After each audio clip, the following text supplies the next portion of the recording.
The NCAA and college basketball all in one has just caught another L.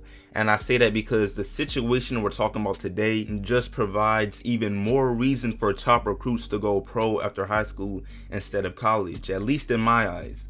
So yeah, 2 weeks ago, news came out saying that Duke's top recruit JALEN Johnson was opting out of the remainder of the season, with his reason being to focus on the upcoming draft. And if you're unaware, JALEN Johnson is a 5-star point forward that was projected to be in the lottery before the season began. And he still has a good chance at this, even though the season was more disappointing than impressive. And because of the way the season has gone for JALEN, many college experts and some Duke fans have slandered him and just referred to his decision as quitting on his brothers. If you didn't know, Duke's motto is the brotherhood. And what's funny is that his own teammates are not even mad at him. They've come out and expressed their support. But anyway, due to all this noise, right, it's fair to claim that JALEN Johnson is the most hated player in the upcoming draft. And as the title shows, I don't agree with the reasons why. So yeah, today we're gonna talk about JALEN's season at Duke, his label as a quitter, and why he truly opted out of the season. But before I go any further, what's up YouTube, Qwik Speaks, back with a vid. If you are new, first of all, welcome. Go ahead and subscribe and like the vid if you enjoy. I drop bangers 3 to 4 times a week, and we're trying to hit 5K soon, so I'd for sure appreciate it. But back to the vid though. So first off, JALEN Johnson's run at Duke was not ideal, and as I go over the reasons why, you should be able to understand his frustration. And in no way am I trying to blame Duke as a program. We know they've delivered plenty NBA talents to the league with no issues. I'm just laying out the reality. So yeah, whether you agree with it or not, as one of the best players and a 5-star recruit coming out of high school, JALEN Johnson pretty much expected a starting role and to be given plenty of minutes to develop at Duke. You could even say he felt entitled to it. And in his debut, this is what he got, and he performed well.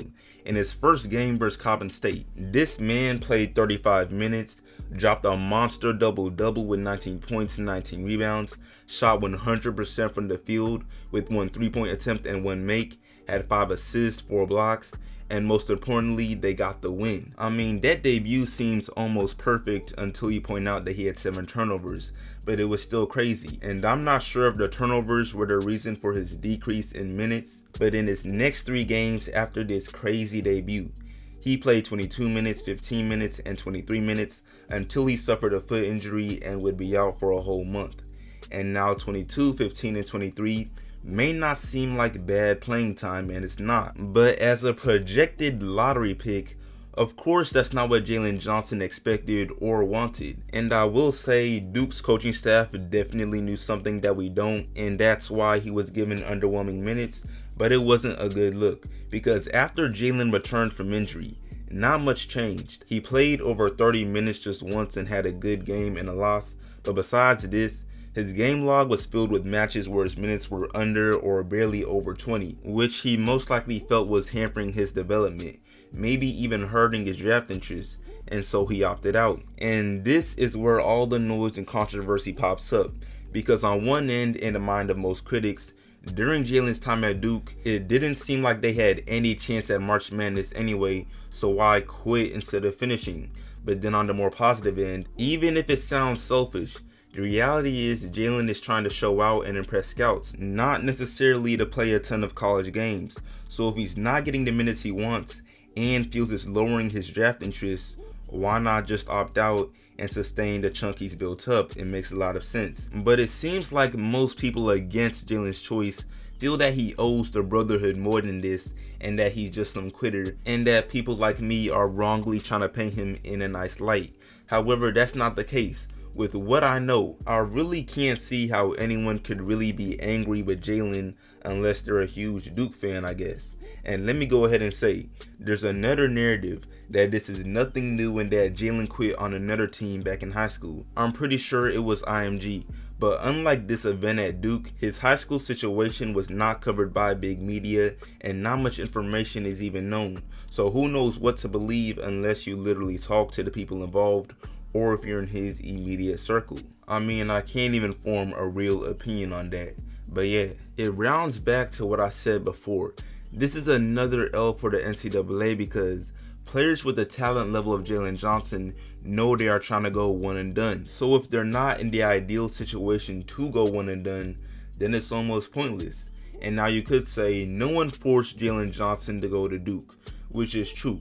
But at the same time, I cannot remember a single one and done lottery player at Duke that averaged 21 minutes and did not start almost every game. And now, like I said, I'm sure there were reasons behind his low minutes because Duke actually has been playing better without him.